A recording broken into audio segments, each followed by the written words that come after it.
Hello, and welcome to Straight Out of Avernus, a Baldur's Gate 3 podcast.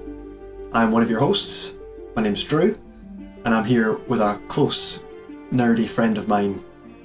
So, tell me, who are you? You can call me Andrew. Drew and Andrew. Hey mate, I did the thing. You did the thing, yeah, I like that. I did the thing from the thing. The thing we're going to talk about. Yeah, the thing we're going to talk about. The thing we're really excited to talk about. Yes, very, and there's a lot to talk about. I think before we jump into what we're going to talk about, let's talk about us. Of course. Who are we? So we are two Andrews. Yeah. We are both quite nerdy, and we both share a passion for Dungeons and Dragons. And we sure do. For video games. We sort of formed our friendship through Dungeons and Dragons, and if it weren't for Dungeons and Dragons, I probably wouldn't like you as much. I would agree. Yes. I used to find you quite grating, as we find a lot of things. Our opinions are very different on a lot of things. We are polar opposites on a lot of stuff, and this is like the one thing that I think we are very much on the same page on. We've had many. We've never fallen out. But we definitely have. We've never come to blows. Let's say that.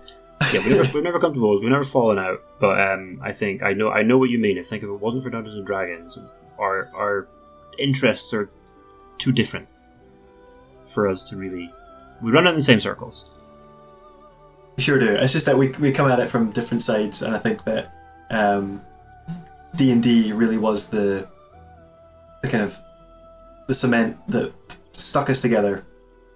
Let's just say it's a good thing this is not a Star Wars podcast. They're a really short podcast.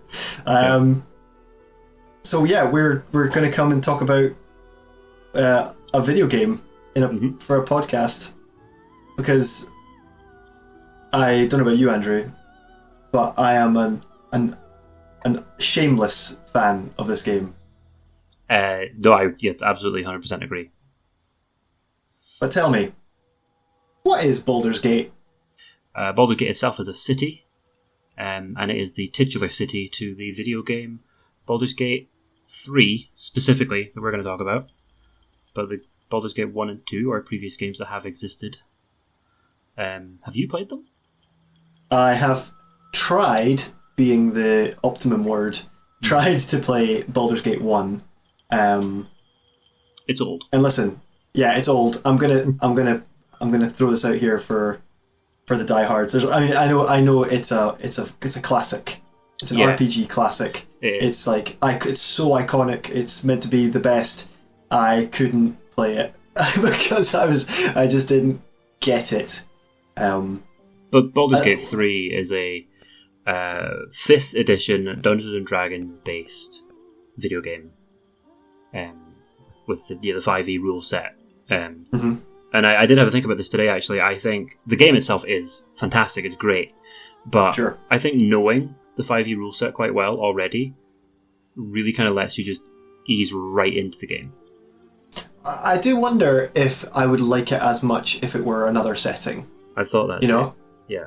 And maybe this is your first time clicking on a Dungeons and Dragons podcast. Maybe you just went, hey, there's this new game, Baldur's Gate.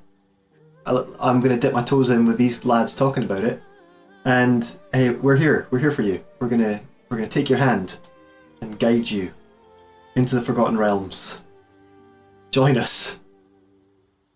But yeah, it's a very like story-driven RPG, and it's maybe not the kind of usual thing I would go for, but it just clicks. It's clicking in all these places, all the right chords are being pulled, and it's a really. I mean, it's early access right now. It's still in early access as of time of recording, and probably time of release.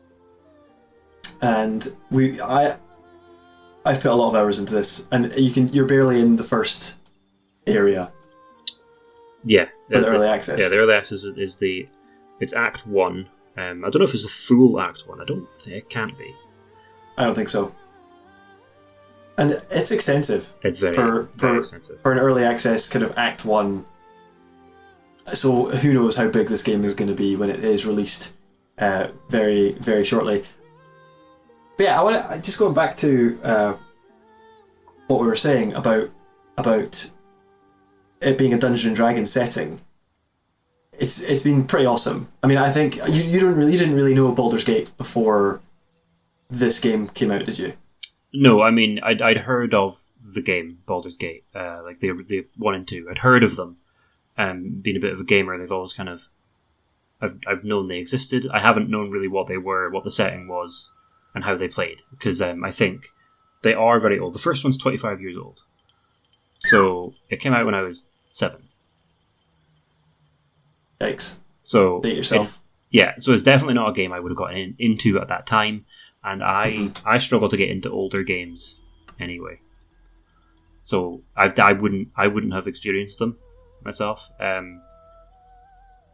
And it wasn't really until we started playing Dungeons and Dragons, and I can't remember which came out first, the trailer for Baldur's Gate 3 or Descent into Avernus, the adventure setting. Because that was Baldur's Gate, Descent into Avernus. That's right. And that was maybe when it clicked.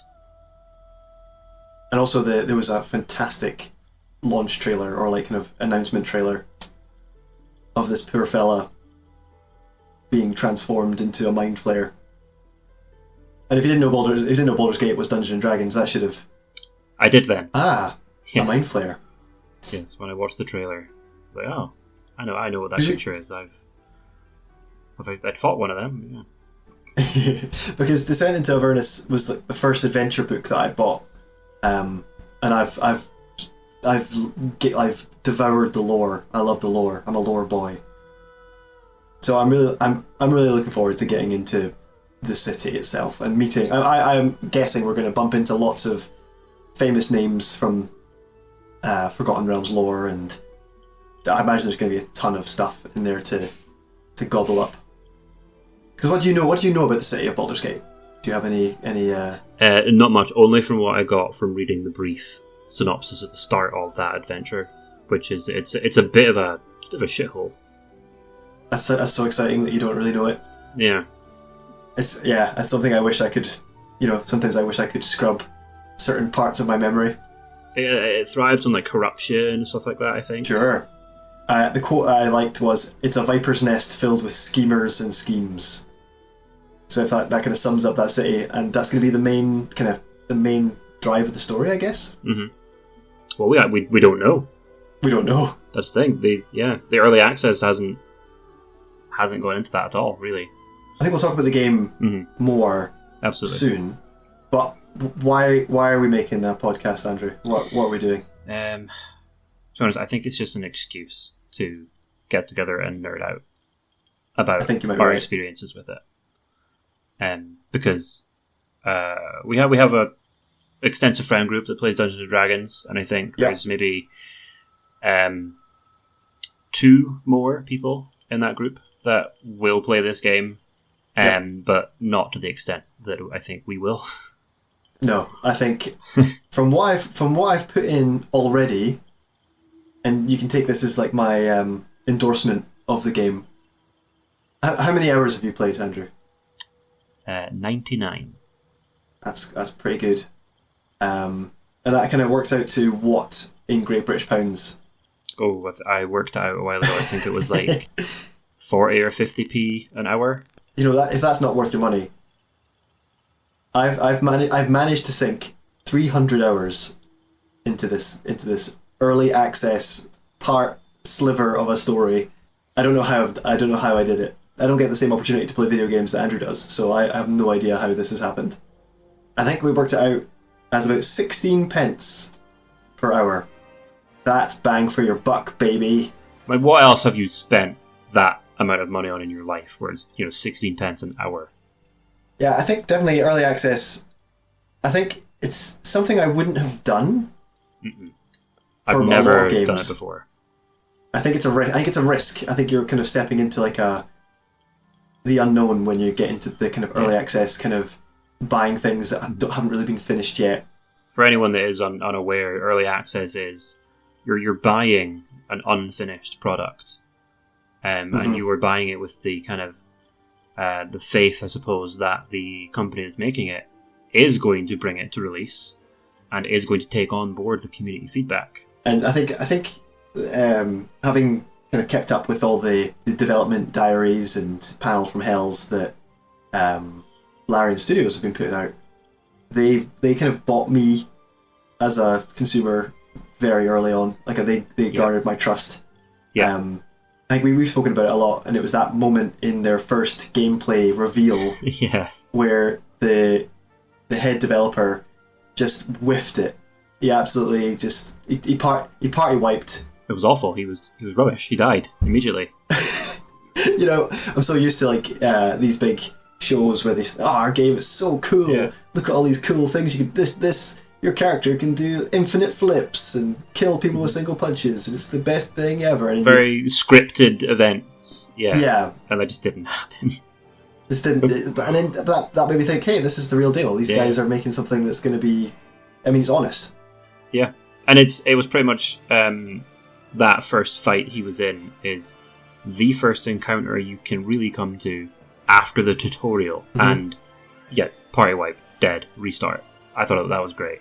Yeah, so yeah, there's been hiccups, there's been some bugs, there's been changes to the UI and to certain classes and certain builds and things, but on the whole, from its release, it's been pretty fun. The thing that impresses me most is somehow they've managed to make the Dungeons and Dragons experience, and they've taken that and they've kind of put it into a machine, and at the other end, it's been translated into a video game. Yeah, I think that was such a hard task to do.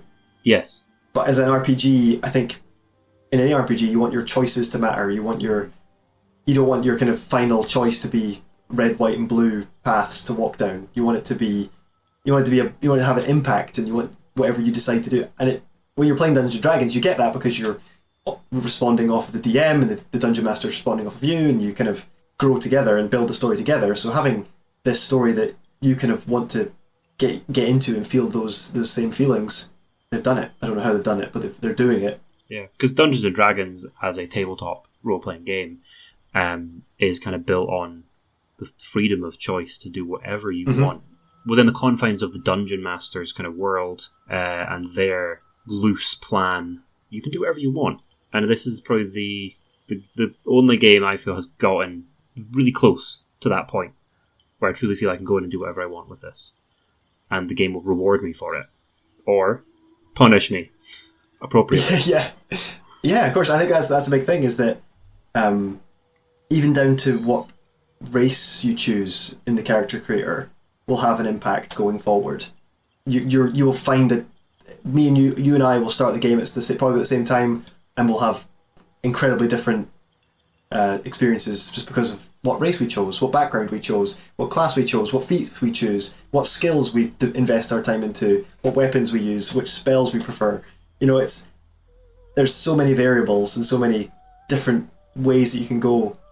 I mean, I played a dark elf, a drow, in my more recent playthrough, and the amount of times it kind of came up and was relevant to conversation, and people, NPCs responded to that choice.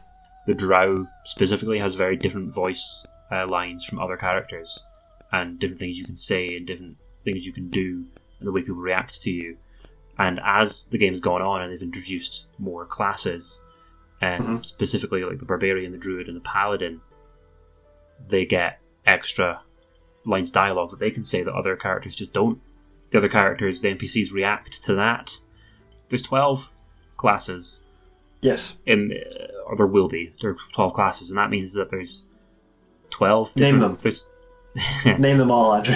Barbarian, bard. I always forget one. Barbarian, probably. Bard, cleric, druid, fighter, monk, paladin, ranger, rogue, sorcerer, wizard, warlock. Well done. Thank you. I always forget the monk. That is the one that is missing currently as well, from the early access. But I mean, that's 12 kind of different lines of dialogue potentially that you can say to however many hundreds of different NPCs potentially. It's a lot. Yeah, even in the early access, it's a lot of NPCs, and they're all. You know, I'm very used to, walking up to an NPC, pushing the the interact button, and then having the text scroll good, up. neutral, or bad option. Yeah, and then it's like be a dick, be a dick, be kind of average, and then just kind of be a total happy chap. But what I mean is also like just the wall of text then appears, and you just have to sit and read it and kind of okay, and then you end up just after a certain point of playing, you kind of stop reading. You just start trying to get through as quick as you can. But in Baldur's Gate, it's all voice acted. It's all motion capped. I think to some extent, everyone you speak to has a different vibe and feel, and you want to be part of those conversations. You want to know what's going on, and the game totally rewards you for paying attention and listening and picking up on the clues, and it's so good. It's very good. I haven't been as impressed with a game as I am with this for a very long time. I probably couldn't even name whatever other game came before this. I thought, like, from an RPG perspective. I can't remember the last time I was this excited about a game. Period. I'll level with you, listener. I'm an old man. I've got 2 kids, and rare is my free time. A lot of video games have come out, and I've been I wouldn't mind playing that, but then I start playing, and then I just don't get into it the same way as I used to when I had Andrew free time. Yes. But this game is it's the one, or it better be. Or I'll be my Steam review score will be scathing. It's just a part of me is kind of like, is it going to be too big? Will I be able to take it all?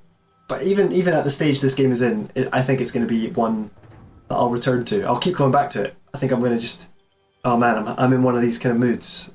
What can I do to cheer myself up? I'll play Baldur's Gate. Absolutely. I'll get aboard that bloody Nautiloid again. Yes, I think that's maybe over the last 3 years I have escaped from that Nautiloid. I mean, I've escaped from it at least as many times as there are classes in the early access currently, plus a few more. Because we've played together. Yeah, and because I've repeated a couple of classes.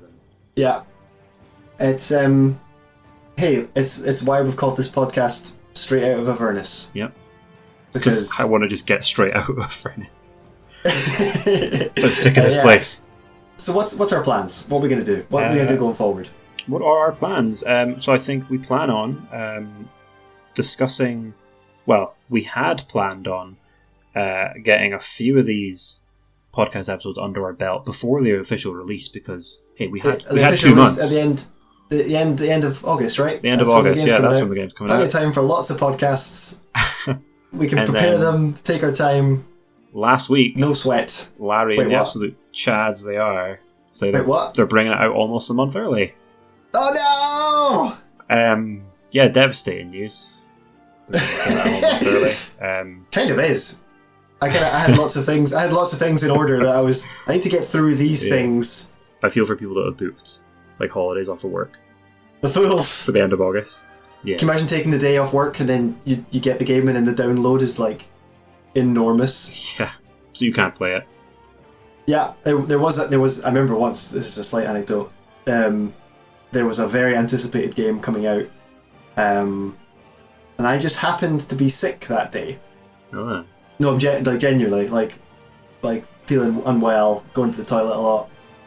Bad morning, and obviously the game arrives, so I'm off, so I'm going to play it anyway. Turns out that was the highest sick day in the UK. I'm going to take of all time. Punt, and I'm going to say Elder Scrolls V Skyrim. It was not Skyrim. It was GTA. We're still on 5, right? We're still on 5. Yeah. We're still 5. Yeah, it was GTA 5. It was on like the BBC News homepage. Oh wow! Like biggest sick day ever, and there's no way my managers didn't know. But I was ill. I was off. I wasn't feeling well. Just happened. Just fell. The cards fell that way. But hey, I want to say one thing before we continue. Listen up, you at home. We're probably going to spoil stuff. Oh yes. So let's put that in our plans. Big spoilers. This is not a spoiler-free podcast. When the game comes out and we'll be playing along it together, we'll be kind of discussing what we've been up to. And if you, listener, have not got up to that point, tough. tough cookies. You just have to deal. Yeah. But then we might do things like, hey, what happens if we might do like, hey, there's lots of people out there that will give you full in-depth lore and kind of backgrounds and stuff. Maybe we'll just do like, we'll just do the kind of TLDR version. What else will we be up to? So we're going to be playing through this together. I think we'll be playing through solo as well, because who knows when we'll actually get the chance to play through together for an extended periods of time. So I think I'll probably have more chance to play it than you will, so I will probably be ahead of you in my solo playthrough, and I will. That's when the spoilers will be spoiler free, because I don't want to spoil it for you. Sure, I think I would just throw my hands up and leave. Yeah, so we'll do that, but we'll be talking about our experiences with it. We may stream some of it. I've got a Twitch channel. Oh my god! I'm probably going to set up a new one though. It's the future. Kids, people out there watch games. Yeah, so there you go. I'll set up a Twitch channel and we'll stream. Maybe. We'll give it a go. We'll give it a go. And so people can tune in and watch us play games. Oh my god! If they really want to, who would want to watch us? Oof. I'm scared. Yeah. We'll probably be covering some of the kind of news as it comes out in the next couple of weeks. Hopefully. There's still one. There's the last panel from Hell coming out this week. 7th. Yep. So 4 days from time of recording. Whoa! I'm excited. The last one.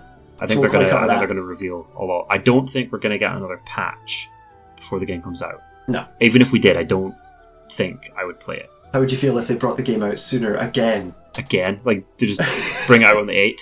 There you go. Yeah, sure. Well, that's the thing. Because we've got the early access, they were doing a 72-hour period where if you had the early access, you would get access to Act 1 of the game, like the full Act 1. You'd get that on the 28th of August it was going to be. So we should get that 31st of July. So this month. Yikes. Yeah. Yeah, we'll cover some news. We'll just cover what we're doing, what's going on. Yep.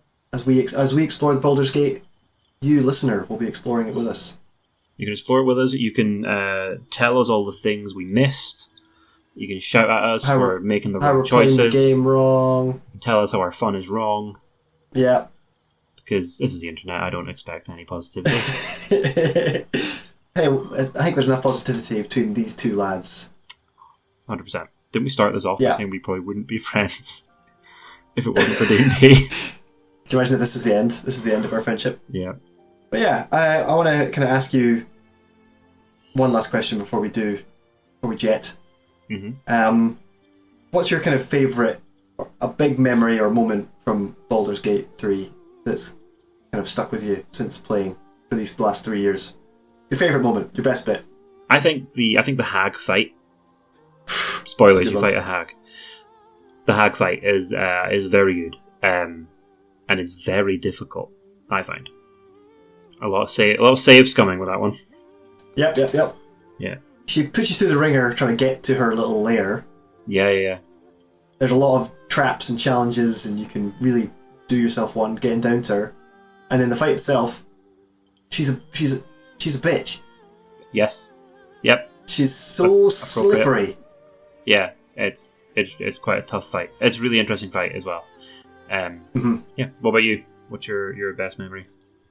I think one of my favourite moments that I played was because I like to take my time in these games. I like to kind of I role play in a sense. If that makes sense. Like I try and do the right role playing game. Yeah, I know. That's kind of silly when you're playing by yourself.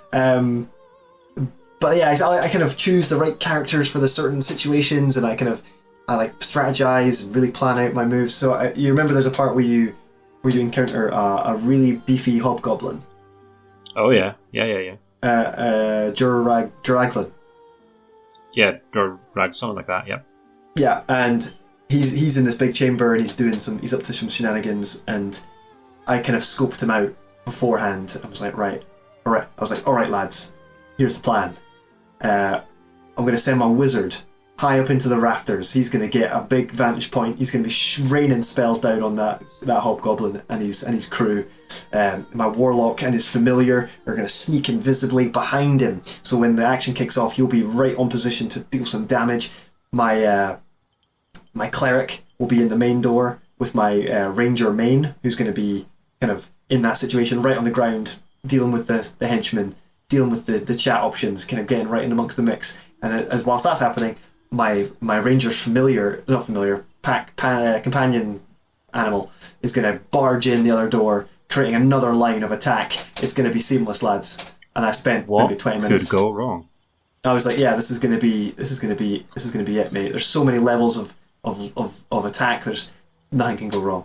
So started the combat, and in round 1, Jorlagslin jumped over, landed in front of my main character, and hit him into a big pit of spiders. Yep. And that was the encounter over. Yep. It's very easy to lose an encounter. Yep. And like I said, you were prepared as anything for that. You had a solid plan. And yeah, one move. And that's also maybe partly of the initiative order, is that he got to go first. He got to go first, and the competitor was nuts and completely different. And he would have done. He responded, and the characters responded to my actions and my choice. And I just remember my character falling 30 feet, falling prone. These giant spiders start crawling out of this pit, and it's just like I was like, huh. Okay, I've lost this one. Let's try again. Quick load. Yeah. But then, yeah, and I mean, there were so many ways that fight can go. There's so many ways that it can change, and I mean, you can have like 40 goblins on you if you don't play your cards right. So in that camp, yeah, you can, yeah. Yeah. So it can be intense. So I'm excited to see where it goes and what mysteries are revealed and what secrets are unearthed, and I'm excited to talk to you about it. And I'm excited to talk to you about it. Like I say, it's a great excuse for us just to nerd out about this great thing. Yeah. So, if you're happy, I think we should leave it here and come back soon. Absolutely, yes. We will hopefully be back soon when we get another chance to do this again. Yeah, sure. We'll hopefully get a few of these under our belt before release day. Yeah, so hopefully by that point we'll be podcasting pros. Oh, 100%. We'll have fixed all those pesky audio issues that I'm sure are present. We'll be in the big leagues. Yeah. Number 1 on the App Store. Is that a thing? It depends where we're putting this out. Spotify. Sure. YouTube. I don't have our ats yet. I've not made them. Tune in for the next episode for where you can find us. Where you can tell me what these apps are and what they do. Yeah.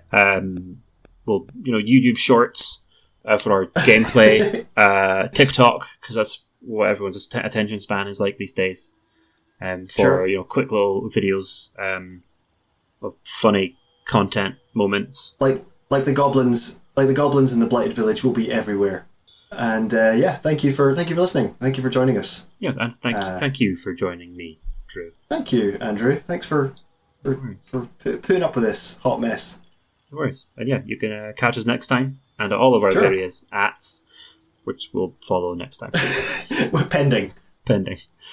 Website domains pending. Yeah, website domains under construction, which is a screen from the game I'm going to miss. You did the thing! I did the thing. You did the thing from the thing! I did the thing from the thing. Oh, well done, Andrew. Right. On that note, see you soon. Goodbye.